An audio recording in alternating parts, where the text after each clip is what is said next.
Hello friends, అటుకులతో 2 రకాల snacks రెసిపీని ఈ రోజటి వీడియోస్లో చూసేద్దామండి. ఈరోజు మన ఛానల్లో కప్పు అటుకులతో ఇలా మసాలా చెక్కలు ప్రిపేర్ చేసి చూడండి. చాలా బాగుంటాయండి. రెగ్యులర్గా చేసుకునే చెక్కల కన్నా కూడా ఇలా అటుకులతో చేసుకునే మసాలా చెక్కలు అయితే చాలా టేస్టీగా ఉంటాయండి. చాలా క్రిస్పీగా కూడా వస్తాయండి. చాలా బాగుంటాయి. ఇక్కడ సౌండ్ వినండి, మీకే అర్థమవుతుంది ఎంత క్రిస్పీగా వచ్చాయో కదండి.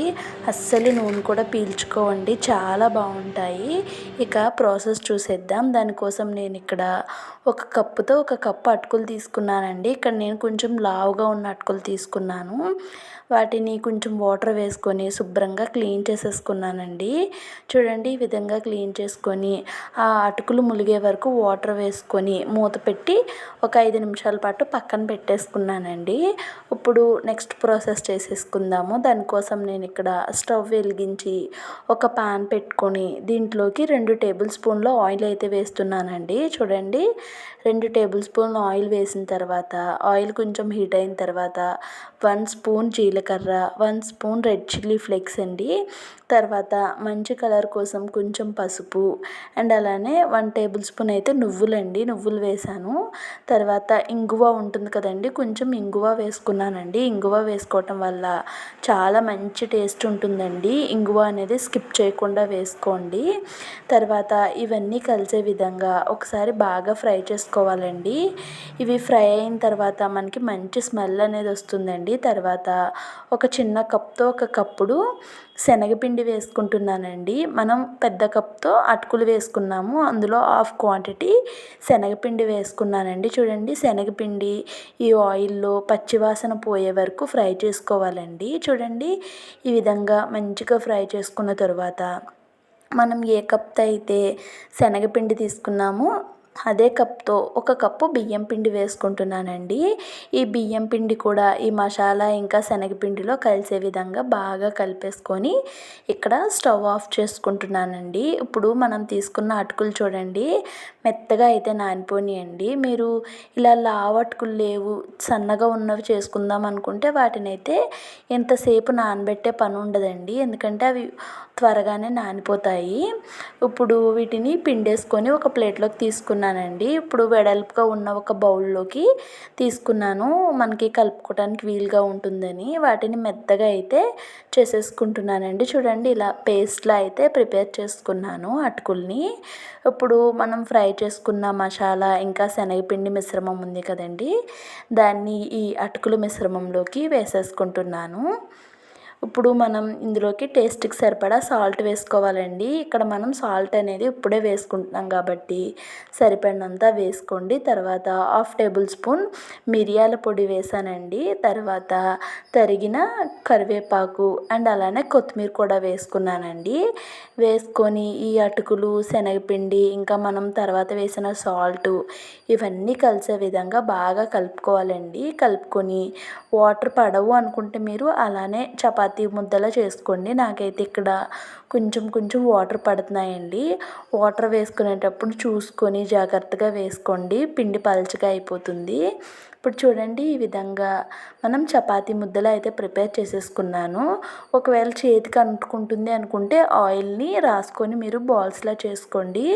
నాకైతే ఇక్కడ అంటుకోలేదు. ఇలా బాల్స్ అన్నీ కూడా ప్రిపేర్ చేస్తానండి. ఇప్పుడు వీటిని మనం ఒక చెక్కలు ఒత్తుకునే మిషన్ ఉంటుంది కదండి, దానిపైన ఇలా కవర్ పెట్టి కవర్కి కొంచెం ఆయిల్ అప్లై చేసుకున్నానండి. ఆయిల్ అప్లై చేసిన తర్వాత కవర్ క్లోజ్ చేసి ఆ పైది కూడా వేసుకొని మనం ఈ విధంగా చెక్కల్లాగా ఒత్తుకోవాలండి. చూడండి, మరీ పలుచగా కాకుండా అలానే మరీ మందంగా కాకుండా మీరు తీసుకున్న బాల్ని బట్టి మీరు చేసుకోవాలండి. వీటిని నేను ఒక ప్లేట్లోకి అయితే తీసేసుకుంటున్నాను. ఇక్కడ ఇదే విధంగా ఇంకొకటి కూడా చేసి చూపిస్తున్నానండి. ఇలాగ నేను మొత్తం అన్నీ కూడా ప్రిపేర్ చేసేసుకున్నాను. ఒకవేళ మిషన్ లేని వాళ్ళు ఎలా చేసుకోవాలనేది కూడా ఇక్కడ నేను క్లియర్గా చూపిస్తాను. చూడండి, ఇలా ఒక కవర్ తీసుకొని కవర్కి కొంచెం ఆయిల్ అప్లై చేసుకొని ఆ బాల్ని పెట్టుకొని మనం ఇలా రౌండ్గా వచ్చేలాగా మనం ఒత్తుకున్నా కూడా మనకి చెక్కలు ప్రిపేర్ అయిపోతాయండి. చూడండి, ఈ విధంగా కూడా ప్రిపేర్ చేసేసుకోవచ్చు. ఇక్కడ నేను మొత్తం అన్ని చెక్కలు కూడా ప్రిపేర్ చేసేసుకొని పక్కన పెట్టేసుకున్నాను. ఇప్పుడు డీప్ ఫ్రైకి స్టవ్ వెలిగించి ఆయిల్ వేసుకున్నానండి. ప్యాన్ పెట్టి ఆయిల్ బాగా హీట్ అయిన తర్వాత ఈ విధంగా ఒకటి ఒకటి కూడా మనం ప్రిపేర్ చేసుకున్నటువంటి చెక్కలను అయితే ఆయిల్లో వేసేసుకోవాలండి. మీకు ఇక్కడ ఎన్ని పడితే అన్ని వేసుకోవచ్చండి. అంటుకుపోతాయనే భయం అయితే ఏమీ ఉండదు. ఇప్పుడు వాటిని మంచిగా ఫ్రై చేసుకోవాలండి. ఒకవైపు ఫ్రై అయిన తర్వాత మనం గరిటెతో ఇంకొక వైపు కూడా తిప్పేసుకోవాలండి. చూడండి, ఇవి ఎక్కువ టైం కూడా ఏం పట్టవండి. ఒక 2-3 నిమిషాల్లోనే ఫ్రై అయిపోతాయి. కానీ సిమ్లో పెట్టుకొని మీడియం టు సిమ్ ఫ్లేమ్లో పెట్టుకొని ఫ్రై చేసుకోండి. హైలో పెడితే కనుక మాడిపోయినట్టుగా అయిపోతాయండి. ఇక్కడ ఇదే విధంగా నేను మిగతా వాటిని కూడా డీప్ ఫ్రై చేసేసుకుంటున్నానండి. మీరు అన్నీ ఇన్ని వేసుకోవాలని ఏం లేదండి. మనం తీసుకున్న ప్యాన్ సైజుని బట్టి ఎన్నైనా కూడా వేసుకోవచ్చు. అసలు అంటుకుంటాయనే భయమే ఉండదండి.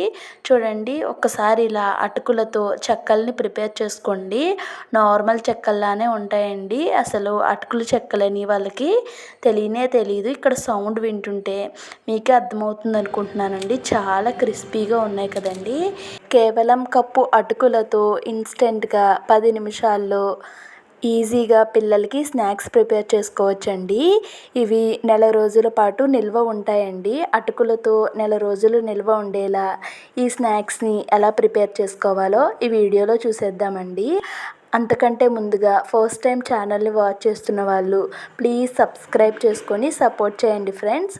దానికోసం నేను ఇక్కడ ఒక గిన్నెలోకి వాటర్ తీసుకున్నానండి. మీడియం సైజులో ఉన్న 2 బంగాళదుంపల్ని ఉడికించుకుంటున్నానండి. కొంచెం కళ్ళుప్పు వేసుకొని ఉడికించుకున్నట్టయితే బంగాళదుంపలు త్వరగా ఉడికిపోతాయండి. స్టవ్ మీద పెట్టి బంగాళదుంపల్ని మెత్తగా ఉడికించుకున్నానండి. ఉడికించుకున్న తర్వాత వాటిని మీకు చూపిస్తున్నాను. ఇప్పుడు ఒక బౌల్ తీసుకొని ఒక కప్తో 1 కప్పు అటుకులు వేసుకుంటున్నానండి. ఇక్కడ నేను కొంచెం మందంగా ఉన్న అటుకుల్ని వాడుతున్నాను. మీరు పల్చగా ఉన్న అటుకుల్ని వాడినా పర్వాలేదండి. అటుకుల్లో వాటర్ వేసుకొని అటుకుల్ని 2-3 సార్లు శుభ్రంగా కడుక్కోవాలండి. అటుకుల్లో డస్ట్ ఎక్కువ ఉంటుంది కాబట్టి 2-3 సార్లు కడిగిన తర్వాత అటుకులు ములిగే వరకు వాటర్ వేసుకొని దానిపైన మూత పెట్టి ఒక 2-3 నిమిషాల పాటు పక్కన పెట్టుకున్నానండి. ఇప్పుడు ఉడికించిన బంగాళదుంపల మీద పొట్టును తీసుకొని బాగా ఉడికించుకున్నాను కాబట్టి పొట్టు ఈజీగా వచ్చేస్తుందండి. బాగా పొట్టు మొత్తం తీసిన తర్వాత ఇలా ఒక గ్రేటర్తో మనం మొత్తం బంగాళదుంపల్ని ఈ విధంగా తురిమేసుకోవాలండి. ఎక్కడా కూడా చిన్న ఉండలు కూడా లేకుండా మెత్తగా స్మాష్ చేసుకున్నట్టుగా తురిమేసుకోవాలండి. మీరు స్మాష్ చేసుకున్నా పర్వాలేదు. ఇప్పుడు దీన్ని పక్కన పెట్టుకొని మనం ఇందాక నానబెట్టుకున్నటువంటి అటుకులు చూస్తే మెత్తగా నానిపోయి ఉన్నాయండి. ఇప్పుడు ఈ అటుకుల్ని ఇలా స్ట్రైనర్లో పోసి మనం వేరు చేసుకుందామండి. ఇలా వేసుకోవటం వల్ల వాటర్ కిందకి పైన అయితే అటుకులు ఉండిపోతాయండి. చూడండి, ఈ విధంగా ఉన్న తర్వాత వాటర్ మొత్తం కిందకు వస్తాయండి గిన్నెలోకి. ఇప్పుడు వెడల్పుగా ఉన్న ఒక గిన్నె తీసుకొని ఆ గిన్నెలోకి ఈ అటుకులు మొత్తాన్ని వేసేసుకుంటున్నానండి. వేసేసుకొని చేత్తోనే మీకు వీలైనంతగా మెత్తగా చేసేసుకోండి. ఎక్కువ టైం కూడా పట్టదండి. ఎందుకంటే అటుకులు మనం ఆల్రెడీ నానబెట్టుకున్నాం కాబట్టి త్వరగానే నలిగిపోతాయి. చూడండి, ఈ విధంగా అటుకులు మొత్తం నలిగిపోయిన తర్వాత మనం ఇందాక తురిమి పక్కన పెట్టుకున్న బంగాళదుంపను కూడా వేసేసుకున్నానండి. వేసేసుకొని 1/2 కప్ కంటే కొంచెం ఎక్కువగా బియ్యం పిండి అండ్ అలానే ఇందులోకి 1 spoon red chilli flakes and అలానే కొంచెం ధనియాల పొడి, కొంచెం చాట్ మసాలా, అలానే టేస్ట్కి తగ్గట్టుగా సాల్ట్ అండి వేసుకున్నాను. వేసుకున్న తర్వాత మొత్తం ఇవన్నీ కలిసే విధంగా కలుపుకోవాలండి. దీంట్లోకి ఇంకా మనకి వాటర్ ఏమీ పట్టవు. పొటాటోలోని ఇంకా అటుకుల్లోని ఉన్న చెమ్మదనం మాత్రమే సరిపోతుందండి. రౌండ్గా చపాతీ బాల్ లాగా మనం ప్రిపేర్ చేసేసుకోవాలండి. చూడండి, ఈ విధంగా ప్రిపేర్ చేసుకున్న తరువాత ఇలా ఒక బల్ల తీసుకొని దానికి కొంచెం ఆయిల్ అప్లై చేసుకుంటున్నానండి. ఈ విధంగా ఆయిల్ అప్లై చేసి కొంచెం ఈ అటుకుల ముద్ద ఉంది కదండి దాన్ని తీసుకుంటున్నాను. తీసుకొని ఇలా రౌండ్ బాల్లా చేసుకొని మనం పాల తాలికలు చేసుకుంటాం కదండి, ఆ విధంగా పొడవుగా చేసేసుకోవాలి. మీరు కావాలి అనుకుంటే వీటిని డైరెక్ట్గా బాల్స్లా చేసేసుకొని వాటిని కూడా ఫ్రై చేసుకోవచ్చు. కానీ నేను కొంచెం డిఫరెంట్గా పిల్లలు తినడానికి ఇష్టపడతారని చెప్పి ఈ విధంగా ప్రిపేర్ చేస్తున్నానండి. ఆ చివర ఈ చివర నైఫ్తో చిన్నది కట్ చేసి పక్కన పెట్టేసుకుంటున్నానండి. ఇప్పుడు ఈ విధంగా కుర్కురేస్ లాగా పొడవుగా అయితే నేను కట్ చేసుకుంటున్నాను. మీరు మీకు నచ్చిన షేప్లో కట్ చేసుకోవచ్చండి. ఇక్కడ నేను ఈ విధంగా కట్ చేసుకున్నాను. కట్ చేసుకున్న తర్వాత చూడండి, దానికి ఒకటి తీసుకొని పైన కింద కూడా ఈ విధంగా ట్యాప్ చేసుకొని దాన్ని మళ్ళీ ఒక్కసారి ఈ విధంగా రోల్ చేస్తే మనకి కొంచెం పల్చగా అవుతుందండి. చూసారు కదా, ఈ విధంగా నేను దీన్ని ప్రిపేర్ చేసుకున్నాను. ఇక్కడ ఇదే విధంగా మొత్తం అన్నిటినీ కూడా నేను సేమ్ ప్రాసెస్లో ప్రిపేర్ చేసుకున్నానండి. మొత్తం అన్నీ కూడా ఈ విధంగా ప్రిపేర్ చేసేసుకొని రెడీ చేసుకున్నాను చూడండి. పైన కింద మనం వాటిని ఈ విధంగా ట్యాప్ చేస్తే కనుక చక్కగా ఉంటుందండి. ట్యాప్ చేసి కొంచెం రోల్ చేసుకుంటే. ఇప్పుడు స్టవ్ వెలిగించి డీప్ ఫ్రైకి ఆయిల్ పెట్టుకున్నానండి. ఆయిల్ మంచిగా హీట్ అయిన తర్వాత మనం రెడీ చేసుకున్న అటుకులవి ఉన్నాయి కదండి, వాటిని ఒక్కొక్కటిగా నేను ఆయిల్లోకి వేసుకుంటున్నాను. మీరు తీసుకున్న ప్యాన్ని బట్టి మీకు ఎన్ని పడితే అన్ని వేసుకోవచ్చండి. ఇవి ఒకదానికి ఒకటి అంటుకుపోతాయి అనే భయం కూడా ఏమీ ఉండదండి. వేటికవి ఫ్రీగా ఫ్రై అవుతాయండి. చూసారు కదా, మంచి గోల్డెన్ కలర్ అయితే వచ్చేసిందండి వీటిని ఒకసారి అటు ఇటు ఫ్రై చేసుకొని వీటినైతే బయటకు తీసేసుకుంటున్నాను. చాలా మంచి కలర్ అయితే వచ్చింది కదండి. మీరు హై ఫ్లేమ్లో పెట్టి కానీ ఫ్రై చేస్తే పైన కలర్ వచ్చేస్తుందండి, లోపల సరిగా కుక్ అవ్వదు. అందుకోసం సిమ్ టు మీడియం ఫ్లేమ్లో పెట్టుకొని మాత్రమే వీటిని ఫ్రై చేసుకోవాలండి. హై ఫ్లేమ్లో పెట్టారంటే పైన కలర్ వచ్చేసి లోపల సరిగా కుక్ అవ్వదండి. ఇక్కడ నేను ఇదే విధంగా మిగతా వాటిని కూడా ఆయిల్లో వేసుకొని ఫ్రై చేసేసుకుంటున్నానండి. వీటిని కూడా మంచి కలర్ వచ్చిన తర్వాత పక్కకి తీసేసానండి. చూసారు కదా, చాలా సింపుల్గా అటుకులతో నెల రోజుల పాటు నిల్వ ఉండేలాగా ఈ స్నాక్స్ని ప్రిపేర్ చేశారంటే చాలా ఇష్టంగా తింటారండి పిల్లలు. పైన క్రిస్పీగా లోపల సాఫ్ట్గా చాలా బాగుంటాయి.